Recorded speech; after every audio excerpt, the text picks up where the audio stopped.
Ахлах ангийн сурагчдад Монгол улсынхаа тусгаар тогтнолоо эх орноороо бахархах үзлийг төлөвшүүлэх, цэрэг эх оронч хүмүүжил олгох зорилготой дүл тэмцээнд оролцсон сурагчид өнөөдөр иргэний андгаа өргөлөө. Энэ тэмцээнд цэргийн өргөтний хамрах хүрээг нэмэхэд онцгой ач холбогдолтой.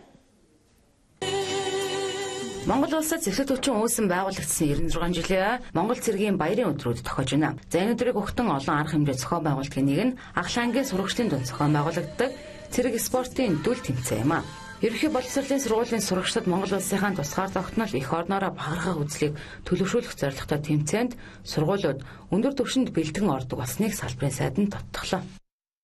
За ер нь бол төгөл багчуудыг хөтөлбөрийн дагуу сургаж, хүмүүжүүлэх, төлөвшүүлэх энэ арга хэмжээнд бол гол ач холбогдол өгж ажиллаж байгаагийн нэг хэлбэрэ гэж ойлгож байна. Тэгээд Чингэлтэй дүүргийн удирдлагууд, цэргийн штабын зүгээс за мөн сургуулиудад сургуулийн удирдлагууд бол сургуулийнхаа сурагчдыг одоо сайн бэлтгэж оролцуулж байгаа явдалд бас талархал илэрхийлгийг хүсэж байна.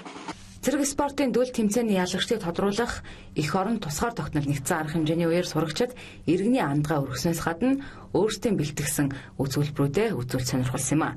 За мөн тэд тусгаар тогтнолоо хэрхэн хамгаалах, зам эх оронч үзэл гэж чухам юу хэлэх талаар өөрсдийн бодлоо хуваалцлаа. Тусгаар тогтнол гэдэг нь аливаа улс үндэстний нэр төр, эрх чөлөө тэр бүх зүйлийг тусгаар тогтнол гэдэг.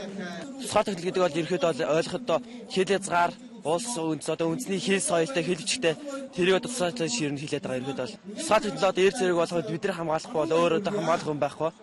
Тусгаар тогтнол гэж миний бодлоор бол эх орон бидний одоо өв соёл юм болов уу гэж байна. Монгол улсын төрийн далбаа. Тусгаар тогтнол гэхээр одоо монголчууд яг тусгаар тогтнолоо орчихсон цаг тэгээд ерөнхийдөө хүн өөрийн гэсэн одоо бахархалтай байх тэрийг тусгаар тогтнол гэж миний хувьд ойлгодог. Эх оронч гэж эх орондоо үнэнчтэй эх орныхон төлөө гэсэн сэтгэлтэй хэлдэг юм. Цэрэгт явах уу? Цэрэгт явна. Эрүүл чирийг бие бэлдэртэй болно. Эр хүн болгоно тэгээд цэрэгт явах хэрэгтэй даа гэж байна.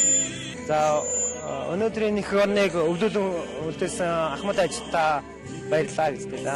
Энэ эх орныг үлдээсэн Ахмадад баярлалаа. Баярлалаа гэж хэлмээр байна. Баярлалаа гэж хэлнэ.